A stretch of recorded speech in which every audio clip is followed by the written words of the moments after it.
किसी भी देश की ताकत उसकी सैन्य शक्ति यानी कि आर्मी माइट और उसकी इकोनॉमी के साइज से ही नहीं होती।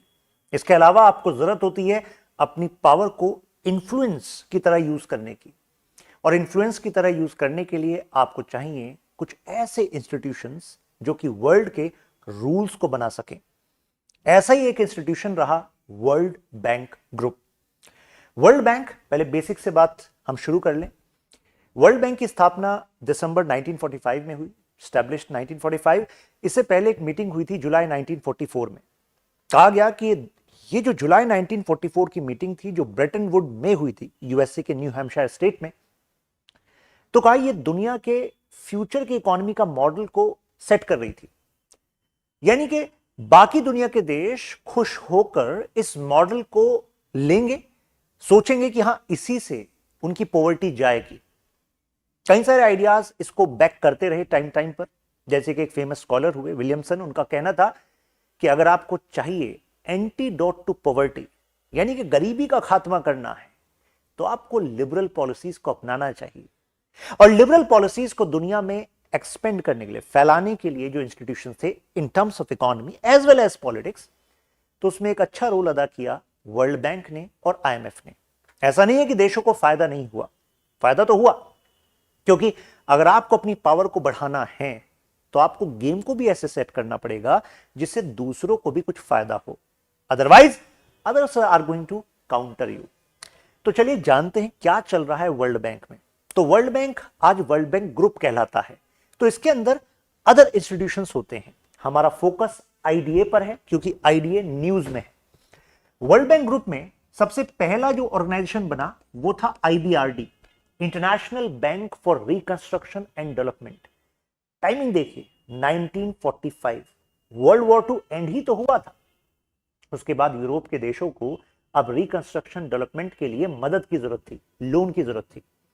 एक इकोनॉमिक सपोर्ट तो वो था जो यूएसए दे रहा था in terms of Marshall plan, लेकिन दूसरा जो सपोर्ट था वो दे रहा था world bank through this organisation IBRD. लेकिन अगर आपको अपनी इकोनॉमी को बढ़ाना है, यूरोपियन फैक्ट्रीज को, यूएसए की फैक्ट्रीज को, तो आपको चीप रॉ मटेरियल भी चाहिए। अगर रॉ मटेरियल आपको लेना है तो आपको कुछ ना कुछ डेवलपिंग अंडर डेवलप्ड नेशंस के लिए भी करना होगा, नहीं तो वो इसका पार्ट नहीं बनेंगे। और अगर इसका पार्ट नहीं बने तो ये इंस्टीट्यूशन ग्लोबल इंस्टीट्यूशन कैसे होगा? और अगर ये ग्लोबल इंस्टीट्यूशन नहीं हुआ तो फिर ये इंटरनेशनल लेवल पर रूल्स कैसे सेट कर पाएगा? और इन रूल्स का कैसे होता है इस्तेमाल, अभी वीडियो में आगे आपको पता लगने वाला है। तो इसकी नेक्स्ट ऑर्गेनाइजेशन है आईडीए, इंटरनेशनल डेवलपमेंट एजेंसी, जो अभी चर्चा में है। यह कहा जाता है कि वर्ल्ड बैंक की लिबरल विंडो है, यानी कि सबसे चीप लोन आईडीए देती है। डेवलपिंग अंडर डेवलप्ड नेशंस को ग्रांट्स भी देती है। ग्रांट्स का मतलब समझते हैं, हिंदी में कहते हैं अनुदान, यानी कि पैसा दे दिया, वापस नहीं चाहिए, रख लो। और देखो, अगर कोई ऐसा कह रहा है कि पैसा दे दिया रख लो, तो कुछ तो उसको मिलता होगा, जानना है हमें। आईएफसी, इंटरनेशनल फाइनेंस कॉर्पोरेशन, एक अनदर इंस्टीट्यूशन है with in world bank group. ये एक्चुअली प्राइवेट कंपनीज को लोन देता है। आपको लग रहा होगा कि वर्ल्ड बैंक ग्रुप है तो इसका मतलब है नेशंस जो हैं वही तो इसके मेंबर होते हैं, तो मेंबर नेशंस यानी कि केवल सरकारों को ही लोन देता होगा, ऐसा सोच रहे होंगे। लेकिन world bank group cheap loan private companies को भी देता है थ्रू आईएफसी। कहां पर? जो आपके मेंबर नेशंस हैं वहां पर डेवलपमेंटल प्रोजेक्ट्स लगाने के लिए, बड़े बड़े इंफ्रास्ट्रक्चर प्रोजेक्ट्स, पावर प्रोजेक्ट्स लगाने के लिए। इसके अलावा आईसीएसआईडी भी है, international centre for settlement of investment disputes. और एक और है MIGA, multilateral guarantee investment guarantee agency. ये एक्चुअली अफ्रीकन नेशंस ने बनवाया था पुश करके कि हमारे यहां इन्वेस्टमेंट नहीं हो रहा, तो वर्ल्ड बैंक ने कहा तुम्हारे यहां इसलिए नहीं हो रहा क्योंकि स्टेबिलिटी नहीं है। तो उन्होंने कहा हमारे यहाँ इंस्टेबिलिटी क्रिएट करने का कारण भी तो आप हैं। आपके यहां से हथियार हमारे रिबेल ग्रुप्स को पहुंच कैसे जाते हैं, फिर वो इंस्टेबिलिटी क्रिएट कैसे हो जाती है, और उसका हम क्यों खामियाजा भुगतें? तो उन्होंने कहा कि ठीक है, ऐसा करते हैं, हम एक इंस्टीट्यूशन बनाते हैं कि आपके यहां पर इन्वेस्टमेंट की गारंटी ये मीगा ले लेगा। इसके लिए कुछ एक छोटी फीस आपको देनी होगी। भाई अगर आप 100 रुपए कमा रहे हो और उसमें से 10 रुपए मीगा को दे दो, क्योंकि मीगा गारंटी दे रहा है ग्लोबल इन्वेस्टर्स को आपके यहां इन्वेस्ट करने की, तो भाई फायदे का सौदा है ना। पहले तो वो आपके इन्वेस्ट ही नहीं करना चाह रहे थे, लेकिन अब कम से कम इन्वेस्ट तो करना चाह रहे हैं, क्योंकि मीगा का गारंटी है। लेकिन यहां पर जो आईडीए है, ग्लोबल साउथ के जो नेशंस हैं जहां पर हम भी आते हैं, तो ग्लोबल साउथ के नेशंस के लिए आईडीए बहुत ज्यादा इंपॉर्टेंट है। लेकिन प्राइमरीली इसका जो फोकस है वो डेवलपिंग और अंडर डेवलप्ड नेशंस के लिए है।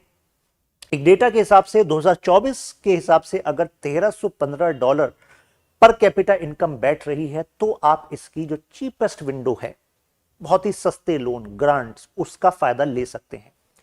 अब रिसेंटली अपडेट क्या हुआ है, अजय बंगा जी ये वर्ल्ड बैंक ग्रुप के इस समय प्रेसिडेंट हैं, ये एक इंडियन अमेरिकन है, यानी कि अभी ये अमेरिकन सिटीजन है, राइट, भारतीय मूल के हैं। तो उन्होंने कहा कि अभी हमने टॉप अप कर दिया है, रिप्लेनिश कर दिया है $100 बिलियन से, मतलब कि आईडीए की जो कैपेसिटी है to give loan in next 3 years, हमने $100 बिलियन का टॉप अप कर दिया। तो आप सोचेंगे फिर हम ये क्यों कह रहे हैं वर्ल्ड बैंक बैंकरप्ट तो नहीं होने वाला। इस वीडियो में यही एनालाइज करना है, क्योंकि एक तरफ आप ये कह रहे हैं लेकिन इसके पीछे एक सैड रियलिटी है, उसको एनालाइज करना है। मैं एग्जांपल देता हूं, 1945 में जब से वर्ल्ड बैंक बना तो इसके पास पैसा कहां से आया भाई? सबसे पहले तो डोनर कंट्रीज होंगी ना जिन्होंने पैसा दिया होगा। सबसे ज्यादा पैसा किसने लगाया? यूएसए ने लगाया। तो यानी कि यूएसए लार्जेस्ट शेयर होल्डर है, राइट। लेकिन डोनर्स की बात करें तो अभी 1945 से 2024 तक, 2024 की जो अभी मीटिंग हुई है, जिसकी 7 दिसंबर को रिपोर्ट फाइनली आई थी, सियोल में वो मीटिंग चल रही थी साउथ कोरिया में, इसको आईडीए 21 कहा गया है। तो एक्चुअली पता लगा कि लोएस्ट एवर डोनर कंट्रीब्यूशन हुआ है। तो ऐसा क्यों हो रहा है? यानी कि जितने कंट्रीब्यूटर हैं यूएसए के, यूरोप के बड़े बड़े देश, ये अभी तक का लोएस्ट कंट्रीब्यूशन किया। ये देखिए, फिर आप कहेंगे फिर ये अजय बंगा जी ये क्यों कह रहे थे कि $100 बिलियन कमिटमेंट देखो कितना लार्ज हो गया? क्योंकि कहानी यहां पर हमें पता लगती है, क्योंकि जो मेजर कंट्रीब्यूशन इस बार ये लेकर चल रहे हैं वो मार्केट बोरोइंग से है या फिर रीपेड लोन से है। रीपेड लोन यानी कि आईडीए ने आपको चीप लोन दिया है। आप सोचेंगे चीप लोन बहुत ही सस्ता है ये तो। अरे भाई साहब, अगर आपने 10,000 करोड़ रुपए का या 50,000 करोड़ रुपए का लोन लिया, ठीक, और आपने टर्म ली से 35 ईयर्स 50 ईयर्स, क्योंकि लॉन्ग टर्म लोन होते हैं और चीपर लोन होते हैं, लेकिन कम इंटरेस्ट भी अगर आप लगाओ 50,000 करोड़ पर और आप 35 ईयर्स के लिए लगाओ, तो भाई साहब इंटरेस्ट रेट तो अच्छा खासा बैठेगा, है कि नहीं? इसी वजह से सॉवरेन डेट क्राइसिस दुनिया में देखने को मिल रहा है। हो सकता है आने वाले सालों में बढ़ जाए। इसका भी एनालिसिस हम इस वीडियो में आगे करने वाले हैं, इवेंट्स को हाईलाइट करके, नेशंस को हाईलाइट करके। तो यानी कि यहां पर मार्केट बोरोइंग और रीपेड लोन्स का मैक्सिमम शेयर है। और ये देखिए, डोनर का कंट्रीब्यूशन हमें डिक्रीज होता हुआ दिख रहा है। ये लेटेस्ट रिपोर्ट है। अब आईडी को कहा जाता है liberal window of world bank, cheapest loan source. तो वेस्टर्न नेशंस को यह भी लगता था कि देखो चाइना की ना चेकबुक डिप्लोमेसी चलती है। चेकबुक का मतलब है कि वो Asian, African, Latin American nation से पूछ रहा है कि भाई तुम्हें पैसा चाहिए डेवलपमेंट के लिए, वर्ल्ड बैंक नहीं दे पा रहा, तो ऐसा करो हम देते हैं, हम इंटरेस्ट रेट थोड़ा ज्यादा रखेंगे। अब वो नहीं पे बैक कर पाते चाइना को, तो चाइना उनकी सोवरेनिटी को कॉम्प्रोमाइज करता है, उनके प्रोजेक्ट्स को ले लेता है, हैंडओवर करा लेता है, और फिर उसका डुअल यूज भी हो सकता है, यानी कि जियो स्ट्रेटेजिक एडवांटेज के लिए भी उसका इस्तेमाल हो सकता है। तो अब ये चैलेंजेस देखे जा रहे थे। तो यानी कि आईडीए को स्ट्रॉन्ग करना ये यूएसए की प्रायोरिटी होता था, लेकिन अब नहीं लग रहा है। जब से ट्रंप आए हैं तो कयास कुछ और लगाए जा रहे हैं। अभी मैं एक रूल बुक का भी जिक्र यहां पर करने वाला हूं। देखिए, आईडीए का क्राइटेरिया $1315 अगर फाइनेंशियल ईयर जो 2024 के हिसाब से है तो ठीक है, आपको इसकी जो चीपेस्ट लोन फैसिलिटी वो मिल जाएगी। रिसेंटली नेगोशिएशन चल रहे थे यहां पर, ये देखिए सियोल, रिपब्लिक ऑफ कोरिया में। तो नेगोशिएशन क्यों चल रहे हैं? नेगोशिएशन है कि भाई अगले 3 साल के लिए जो ये अमीर देश हैं यूरोप के और यूएसए, वो कितना पैसा देगा, ये इस बात पे भी डिसाइड होता है कि भाई आप पॉलिसी और फाइनेंसिंग को लिंक करिएगा। यानी कि वो ऐसी पॉलिसीज चाहेंगे जिससे कि इन डोनर नेशन की कंपनीज को भी एडवांटेज मिले। ऐसा इस वजह से कि वर्ल्ड बैंक कहता है कि जब हम in developing, under developed Nations को पैसा देते हैं ना, तो उसमें हम परफॉर्मेंस बेस्ड फाइनेंसिंग करते हैं। और आप कहेंगे भाई परफॉर्मेंस बेस्ड फाइनेंसिंग तो अच्छी है, लेकिन उसमें एक मेजर क्राइटेरिया होता है कि भाई क्वालिटी ऑफ फाइनेंशियल पॉलिसी। अब क्वालिटी कौन बताएगा? क्वालिटी तो वर्ल्ड बैंक बता रहा है। तो जो उसके हिसाब से क्वालिटी होनी चाहिए, वही फाइनेंसिंग का एक बेंचमार्क है। तो यानी कि अगर आपने अपने नेशनल रिजर्व्स को प्रायोरिटाइज किया कि नहीं, हमारी जो नेशनल कंपनीज है या जो नेशनलाइज कंपनीज है वो इसका फायदा उठाएंगी, या इससे पहले जो बाहर की प्राइवेट कंपनीज हैं वो अनड्यू एडवांटेज ले रही थी, चीपर वे में ले रही थी, आप उस पॉलिसीज पे कुछ गवर्नमेंट का रेगुलेशन बढ़ाना चाह रहे हैं, तो ऐसी पॉलिसी को गुड फाइनेंसिंग पॉलिसी नहीं माना जाएगा। और अगर गुड फाइनेंसिंग पॉलिसी नहीं माना जाएगा तो चीप लोन आपको मिलेगा क्या, ग्रांट तो भूल ही जाओ। और अगर वो नहीं मिलेगा तो आपको क्या करना पड़ेगा, फिर आपको अलग इन्वेस्टमेंट बैंकर्स से अपने डेट को, जो आप पर उधार ऑलरेडी हो रखा है, उसके लिए आपको हायर इंटरेस्ट रेट पर लोन लेना पड़ेगा, चाइना जैसे देशों से लोन लेना पड़ेगा। तो मुझे बताओ, हायर इंटरेस्ट रेट पर लोन लोगे या आईडीए के हिसाब से, वर्ल्ड बैंक के हिसाब से मान जाओगे कि ठीक है भाई हम ऐसी पॉलिसी बना लेते हैं जिससे वेस्ट की जो गुड सेक्टर की कंपनीज हैं या अदर सेक्टर की कंपनीज हैं उनको फायदा हो जाए। तो आपको नहीं लगता कि यहां पर डोनेशन के पीछे जो नेगोशिएशन है, पॉलिसी एंड फाइनेंसिंग का कनेक्शन है? तो वर्ल्ड बैंक ठीक है, ग्लोबल पॉवर्टी को खत्म करने के लिए, कम करने के लिए एफर्ट कर रहा है, लेकिन इसके सहारे फायदा किसको ज्यादा बड़ा हो रहा है? उनको ज्यादा बड़ा हो रहा है जो देश यहां पर प्राइम डोनर्स हैं। अब देखिए यहां पर डोनर कंट्रीब्यूशन है कितना टोटल, अगर हम फाइनेंसिंग की बात करें मात्र 23.5%। ये देखिए इससे ज्यादा तो मार्केट बोरोइंग है, यानी कि वर्ल्ड बैंक खुद भी पैसे उधार लेकर उधार दे रहा है। और ऐसा दे क्यों रहा है?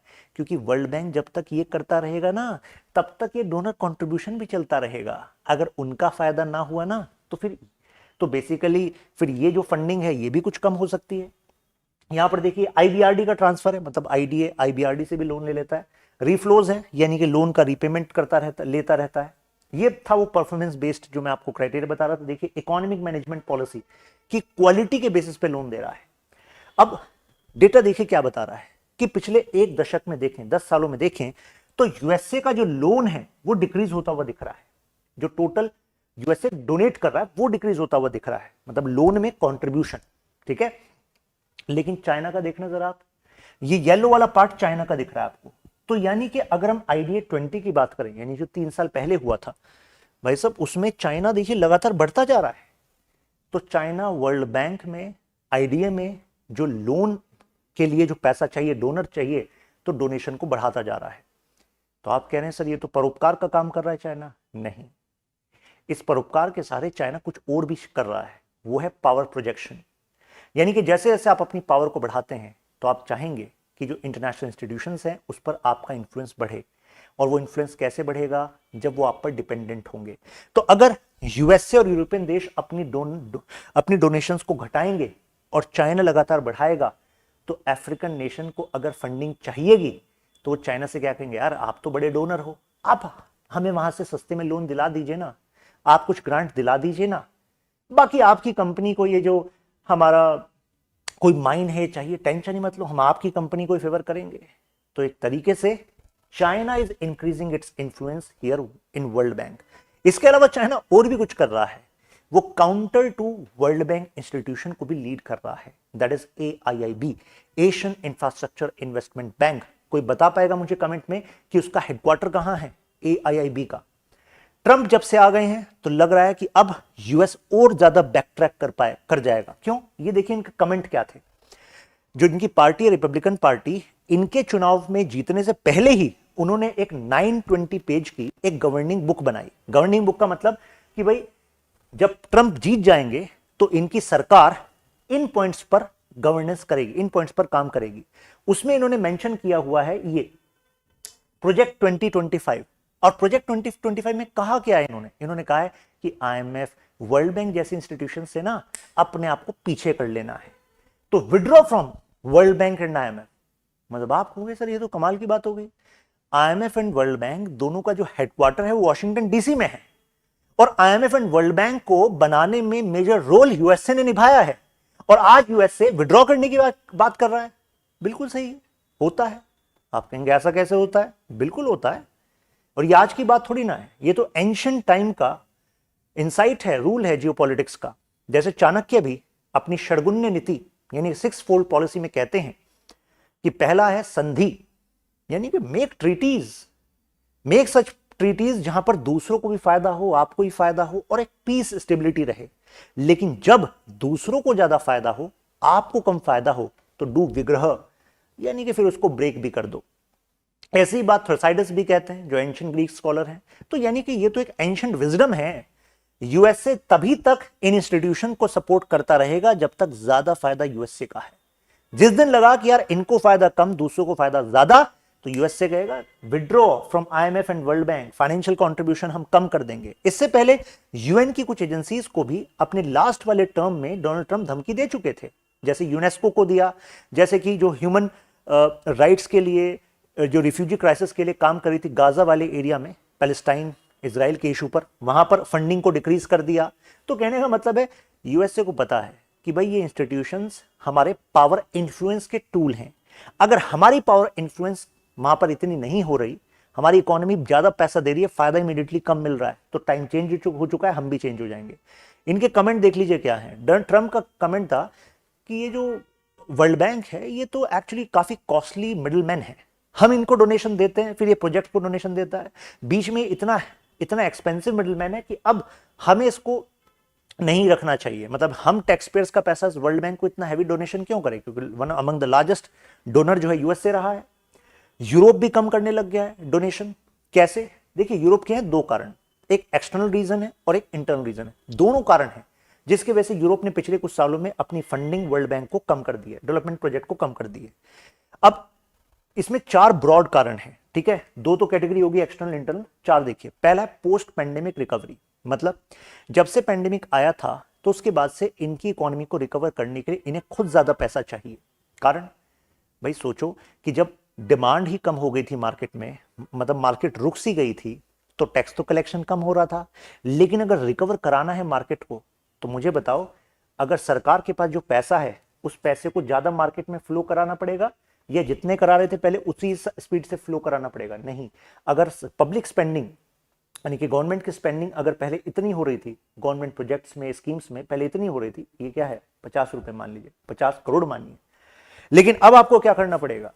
बढ़ाना पड़ेगा। क्यों? जब तक आप पैसा नहीं बढ़ाएंगे, सरकार ज्यादा खर्च नहीं करेगी, तो तब तक डिमांड कैसे बढ़ेगी? जब लोगों के पास जेब में पैसा जाएगा तब लोग डिमांड क्रिएट करेंगे। चलो यार अब नया घर खरीद लेते हैं, सीमेंट की डिमांड, स्टील की डिमांड, गाड़ी ले लेते हैं, फिर अदर डिमांड।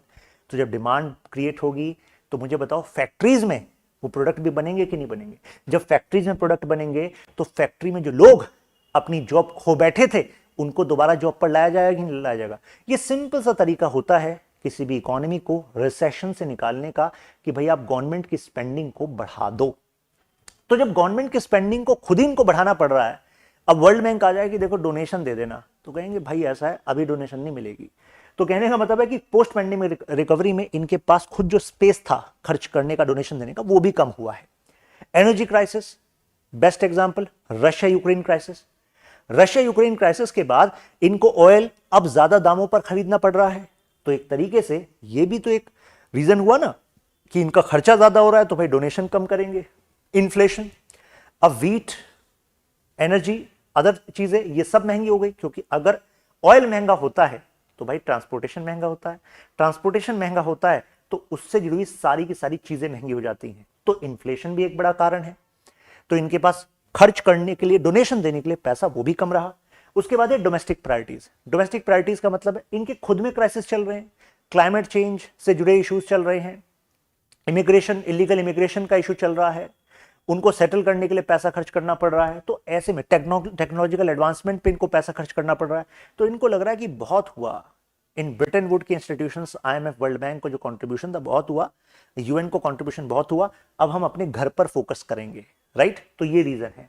फिर देखिए ये एशियन इंफ्रास्ट्रक्चर इन्वेस्टमेंट बैंक की मैंने बात की, इनको कहा जा रहा है counter to Bretton Wood institutions, यानी कि काउंटर टू वर्ल्ड बैंक, क्योंकि वर्ल्ड बैंक और आईएमएफ दोनों को कहा जाता है Bretton Wood twins, Bretton Wood के जुड़वा, क्योंकि ब्रिटेन वुड में मीटिंग हुई थी जहां से बने थे। अब यहां पर चाइना इसलिए इसको बना रहा था और कई एशियन देश को सपोर्ट कर रहे थे कि यार ये वेस्टर्न लोग ना, वेस्टर्न नेशंस अपनी चला रहे हैं वर्ल्ड बैंक पर, तो हम अपने इंस्टीट्यूशंस बना लेते हैं। तो ये भी एक रीजन है। तो एक तरफ चाइना वहां डोनेशन बढ़ा रहा है और दूसरी तरफ एआईआई भी जैसे इंस्टीट्यूशन को और ज्यादा अट्रैक्टिव बना रहा है। तो आपको नहीं लगता कि यहां पर चाइना बहुत तेजी से इंक्रीज हो रहा है, अपनी इन्फ्लुएंस को इंक्रीज कर रहा है? अब अगर यूरोप का डोनेशन कम होगा तो सीधे सीधे समझ लीजिए कि वर्ल्ड बैंक की जो कैपेसिटी है to bring development in several nations, पैसा देना, डेवलपमेंट प्रोजेक्ट कराना, वो भी कम हो जाएगी। तो वर्ल्ड बैंक का जो इन्फ्लुएंस है ऑन ग्लोबल पॉलिसीज वो भी कम होगा कि नहीं होगा?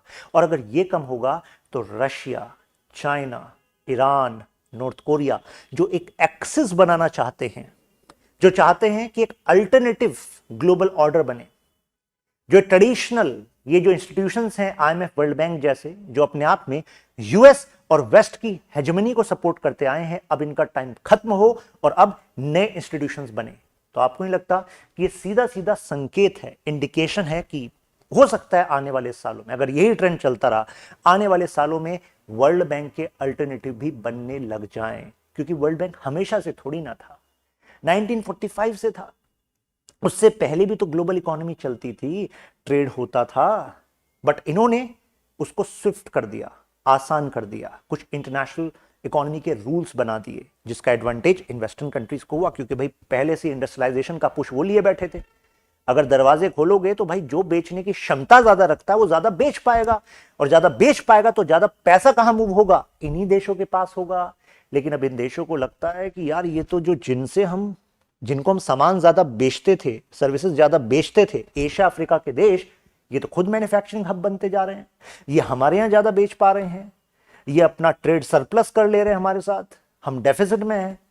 तो अब तो गेम चेंज करना पड़ेगा।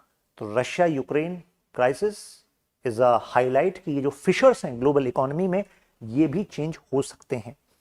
और जो एक्सपर्ट्स होते हैं ना ग्लोबल इकोनॉमी पर, ग्लोबल पॉलिटिक्स पर, वो एक्चुअली इन दोनों के जो आइडियाज हैं उसके बेसिस पे प्रोजेक्ट करते हैं कि ग्लोबल इन्वेस्टमेंट किस साइड जाएगा, जॉब ग्रोथ क्या होगी, चीजें महंगी होंगी या सस्ती होंगी, कौन से नेशन ज्यादा पावरफुल होंगे, कौन से नेशंस कम पावरफुल होंगे, जिनमें डिक्रीज होगा पावर में।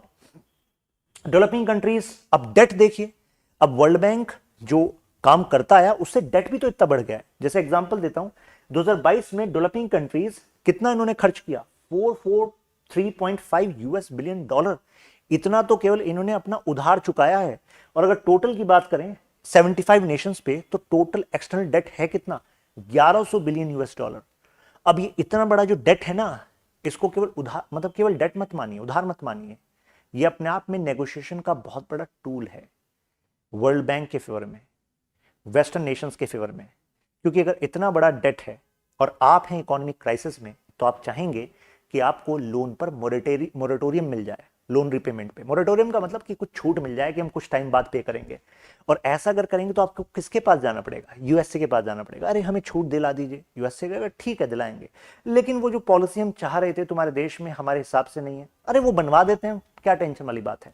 तो ये डेट जो है, और ये देखिए 2012 से 2022 तक अगर मैं 10 साल का डेटा बताऊं, तो जो डेवलपिंग नेशंस हैं उस पर डेट 134% बढ़ा है, 134% इंक्रीज हुआ है डेट का। एशिया अफ्रीका, कितने देशों में तो क्राइसिस चल रहा है, क्यूबा, आपका श्रीलंका, ये तो इकोनॉमिक क्राइसिस हम सबके सामने है। अब ये इकोनॉमिक क्राइसिस हुए क्यों हैं? तो देखो सीधी सी बात है, गवर्नमेंट पोस्ट पैंडेमिक रिकवरी में अपनी स्पेंडिंग को इंक्रीज कर रही थी। भाई पहले इतना खर्च कर रहे थे, अब ज्यादा इंक्रीज कर दिया। टैक्स आपके पास कम आ रहे थे, तो जब टैक्स आपके पास कम आ रहा है और खर्च आप ज्यादा कर रहे हो, तो कई बार खर्च करने के लिए क्या करना पड़ता है, उधार लेना पड़ता है इस रिसेशन से रिकवर करने के लिए। तो एक तरीके से उधार बढ़ने का, यानी कि सॉवरेन जो डेट है वो स्काईरॉकेट होने का, इंक्रीज होने का कारण ये भी है।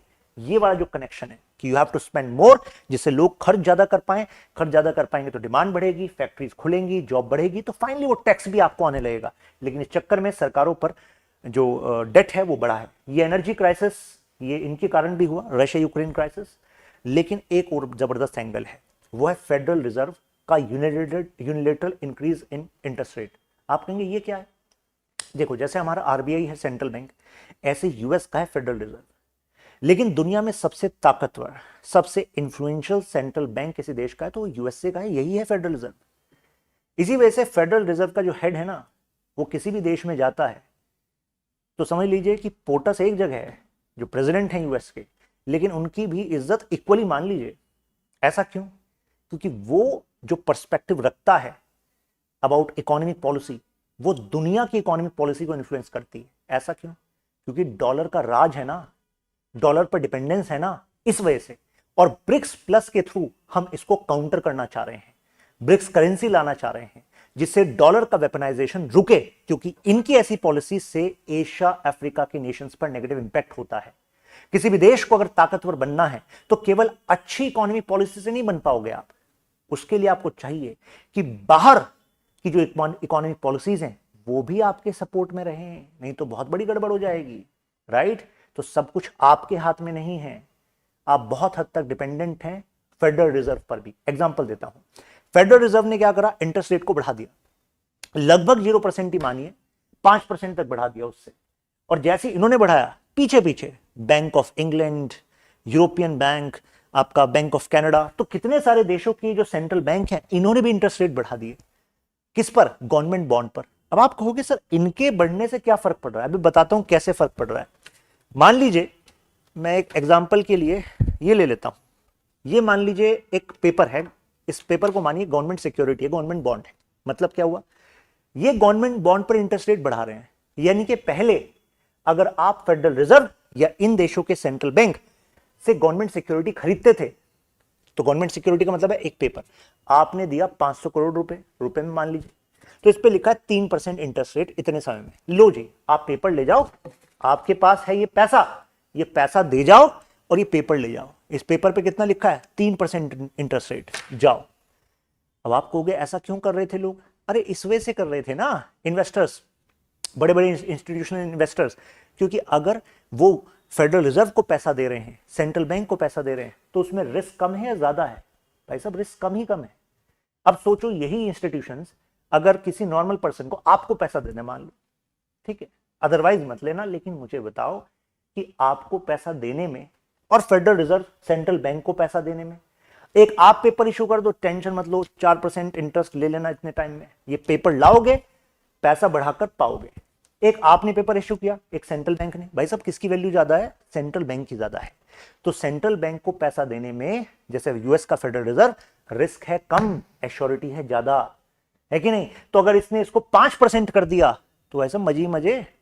तो ऐसे में दुनिया भर से जो बड़े बड़े इन्वेस्टर्स थे, जिन्होंने इंडिया में, एशिया के अलग देशों में, अफ्रीका में, लैटिन अमेरिका में इन्वेस्ट किया हुआ था, उन्होंने कहा हम अपना पैसा यहां से निकालते हैं, यहां की शेयर मार्केट से, यहां की कंपनी से, और उसको कहां रखते हैं? फेडरल रिजर्व में रखते हैं, इन सेंट्रल बैंक्स में रखते हैं, क्योंकि इन्होंने इंटरेस्ट रेट बढ़ा दिया है।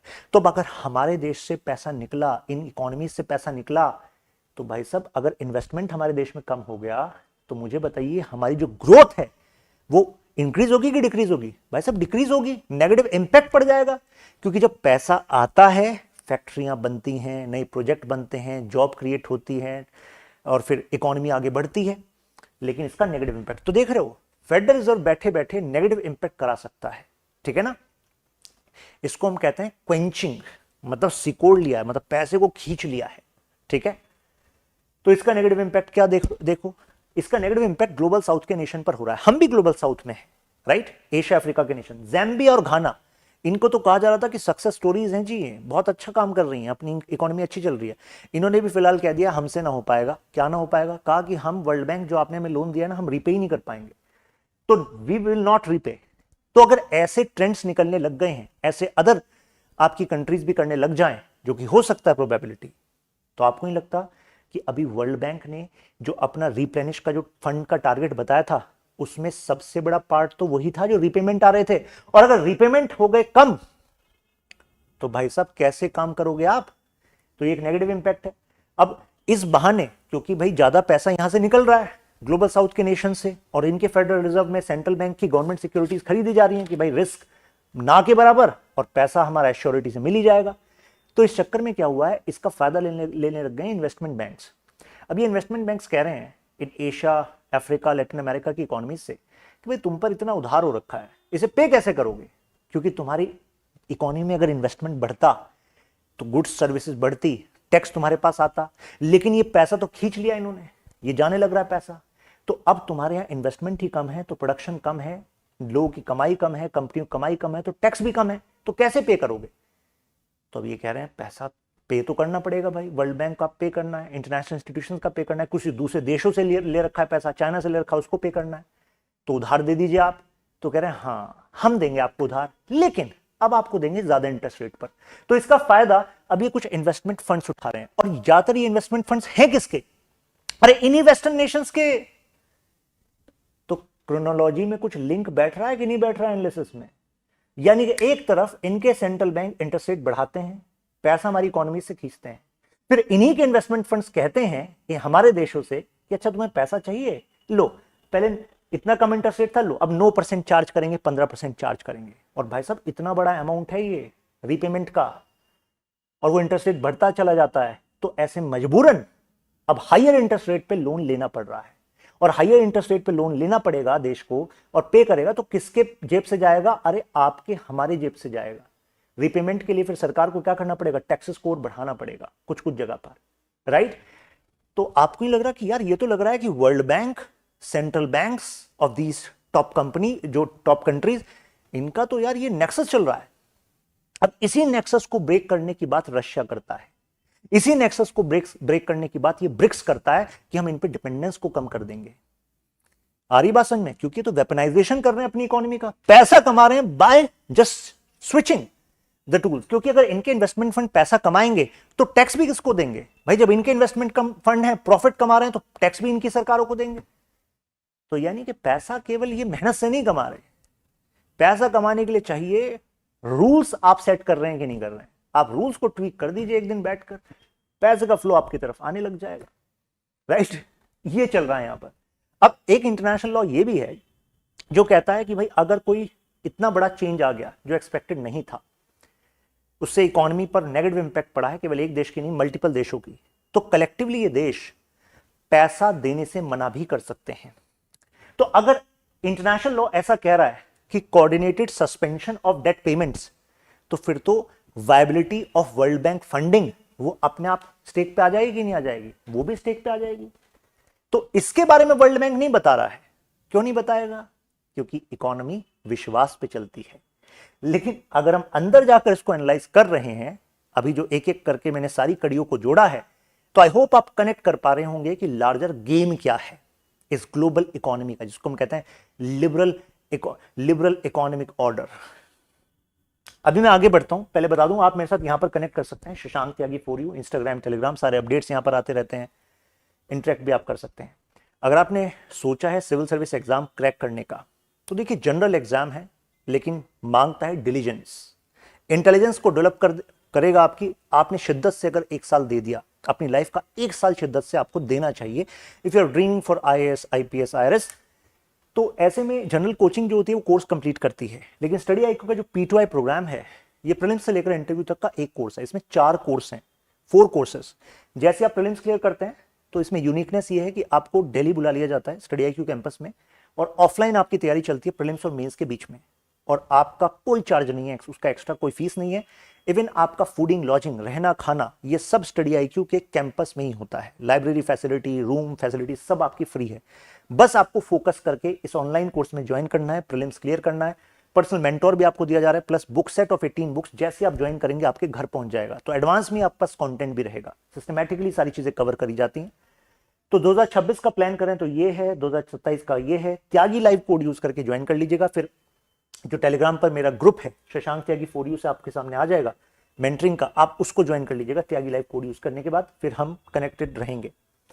PSR ऑप्शनल, अगर आपको इंटरेस्ट है पॉलिटिकल साइंस में, इंटरनेशनल रिलेशंस में, तो आप ज्वाइन कर सकते हैं त्यागी लाइव कोड करके PSR ऑप्शनल।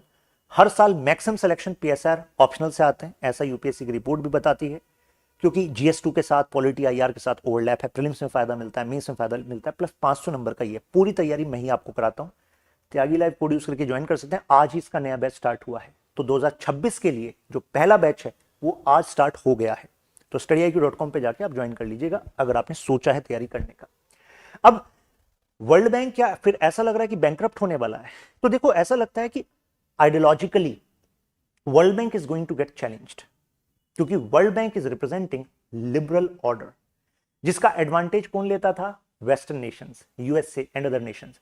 लेकिन आज हो क्या रहा है? आज Russia, Iran, North Korea, China, ये सब देश मिलकर क्या कह रहे हैं? ये कह रहे हैं भाई तुम लिबरल ऑर्डर की बात करते तो तुम खुद ही नहीं फॉलो कर रहे। तुम कह रहे थे कि भाई देखो दुनिया भर के देश आप ना फ्री ट्रेड करिए, आप अपने ट्रेड को आसान कर दीजिए। वहीं पर ट्रंप इस टाइम पर कह रहे हैं कि इंडिया पर हम 60% टैरिफ लगा देंगे।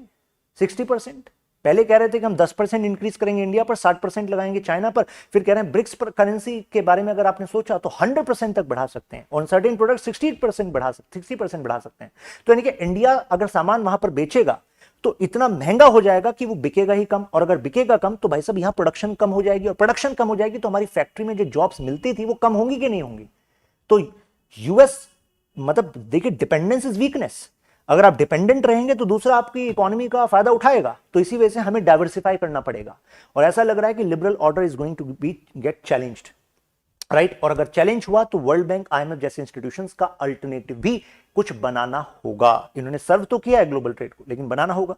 अभी वर्ल्ड बैंक की एडवांटेज में क्या काम कर रहा है, वर्ल्ड बैंक कह रहा है कि देखो आइडियोलॉजिकली चैलेंज मिल रहा है, हम जानते हैं कि हमारे खुद के जो पहले सपोर्टर थे डोनेशन कम दे रहे हैं, लेकिन वर्ल्ड बैंक का कहना है मैं नहीं तो कौन, मेरे अलावा कौन है जो वर्ल्ड बैंक जैसी काम कर सकता है। वर्ल्ड बैंक का कहना है I am coordinating with UN agencies like UNDP and other agencies, I am also coordinating with IMF.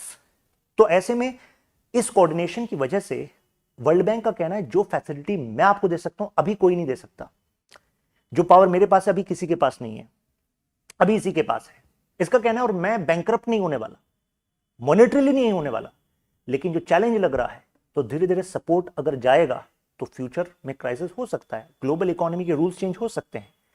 World bank का कहना अभी तो फिलहाल हमने कैपिटल एडिक्वेसी रेशियो का रूल बनाया हुआ है कि जब हम आपको लोन देते हैं ना तो उसके अगेंस्ट इतना कैपिटल हम रखते हैं कि हम बैंकरप्ट नहीं होने वाले। फिर वर्ल्ड बैंक का आर्गुमेंट है कि दूसरा, हम जब आपको लोन देते हैं तो लोन के अगेंस्ट इक्विटी का भी एक फॉर्मूला रखते हैं कि अगर इंडिया को लोन दिया फॉर एग्जांपल, या से अफ्रीका के किसी देश को दिया, तो ये भी रखते हैं कि फिर अगर आप लोन नहीं पे कर पाए तो साथ में हम ऐसा करो कि इसमें इक्विटी हमें दे दो, यानी कि इसके मालिकाना हक में हमारा भी शेयर रखो, जिससे कि इस प्रोजेक्ट के कंप्लीट होने से फिर हम इससे पैसा कमा सकें।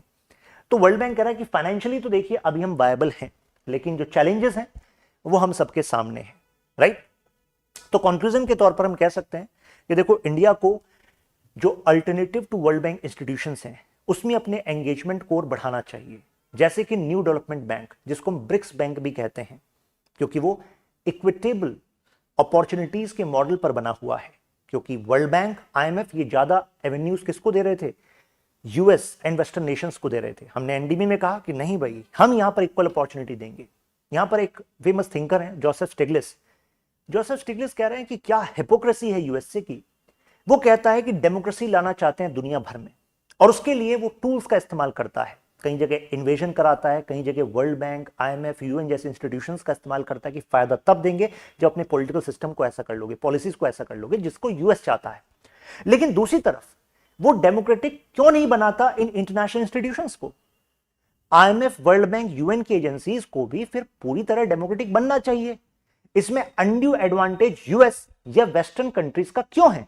क्योंकि अगर अनड्यू एडवांटेज आपने अपने पास रखा हुआ है तो इसका मतलब है कि आप दूसरों को इक्वल ट्रीट नहीं करते, और अगर आप दूसरों को इक्वल ट्रीट नहीं करते तो कहां हो आप डेमोक्रेटिक। बात लॉजिकल है कि नहीं? अगर सब कुछ हो गया हो क्लियर तो मेंशन वाह इन कमेंट्स, और आप अपनी ओपिनियन भी शेयर कर सकते हैं, इस वीडियो को शेयर कर सकते हैं अपने फ्रेंड्स फैमिली के साथ। ये वीडियो एक क्रिटिकल एनालिसिस लेकर आ रही है कैसे जियोपॉलिटिकल चर्निंग वर्ल्ड बैंक और अदर इंस्टीट्यूशंस को चेंज करेगी। आप और हम जिस समय में जी रहे हैं उसी समय में ग्लोबल इकोनॉमी में एक मेजर चेंज आने वाला है, और ये वीडियो रिलेवेंट रहेगी, बार बार लोग रेफर करेंगे, और हो सकता है इसके बाद इस पर कुछ जर्नलिस्ट भी कुछ लिखें इस पीस को, इन पर्सपेक्टिव को भी डालें, केवल उन पर्सपेक्टिव को न डालें जो वर्ल्ड बैंक प्रोजेक्ट कर रहा है, क्योंकि western media projects what world bank is projecting, but we are bringing an alternative perspective which is needed when you attempt UPSC means question. Discuss the challenges faced by World Bank amid ongoing geopolitical flux. तो इस video में वो content है जो आपको सारे के सारे पॉइंट्स कवर कर रहा है, पॉलिटिकल, इंटरनेशनल, इकोनॉमी, सारे एंगल कवर कर रहा है। इस पीडीएफ को आप यहां से डाउनलोड कर लीजिएगा, मैं यहां पर अपलोड कर दूंगा शशांक त्यागी फॉर यू टेलीग्राम में, और इसको ना सेव कर लीजिएगा वीडियो को, क्योंकि यहां से क्वेश्चन आना बहुत बहुत ज्यादा प्रोबेबिलिटी है, और इस पीडीएफ में वो सारा कंटेंट आपको मिल जाएगा एक ही जगह, तो सेव कर लीजिएगा। अब मैं लास्ट में आपको बता देता हूं कि कैसे आप अपने स्टडी आईक्यू के थ्रू जो तैयारी शुरू करना चाहते हैं तो कैसे करेंगे, प्रोसेस क्या है। प्रोसेस बड़ा सिंपल है। आप studyIQ.com पर गए और अगर आपको political science international relations join करना है, जिसमें इन डेप्थ अंडरस्टैंडिंग आपकी, टॉप पे आपको पीएसआर ऑप्शनल मिलेगा। ये रहा, आज इसका बैच स्टार्ट हुआ है, तो गुड अपॉर्चुनिटी है। त्यागी लाइव कोड यूज करके आप एडिशनल डिस्काउंट में ज्वाइन कर लीजिएगा। आपको पूरा मेरा सपोर्ट इसमें मिलता है, बेसिक से लेकर डेप्थ तक, रैंक तक। जो 2 साल पहले बैच के स्टूडेंट थे जो आईआरएस बने, अब उन्होंने फिर मेंस दिया, अब इंटरव्यू में they are going to sit, तो अभी तक पूरा हेल्प, पूरा सपोर्ट उनको मिलता रहता है। क्यों? क्योंकि अल्टीमेटली आपका और हमारा गोल एक ही है, we have to bring ranks, we have to bring best work possible. P2I batch prelims to interview, जो जीएस आपको करना ही होता है, तो वो आप ये ज्वाइन कर सकते हैं मॉर्निंग बैच। ये 17 दिसंबर यानी कि कल मॉर्निंग में स्टार्ट हो रहा है 8 AM, तो अभी भी टाइम है, आप ज्वाइन कर सकते हैं। जब ज्वाइन करें तो यहाँ पर ये फीस शो हो रही है, बट ये फीस रिड्यूस हो जाएगी जब आप ये कोड आपके नीचे जो शो हो रहा है त्यागी लाइव, ये यूज करेंगे, और उसके जस्ट बाद आप मेरा जो पर्सनल मेंटरिंग ग्रुप है उसमें ज्वाइन कर लेंगे।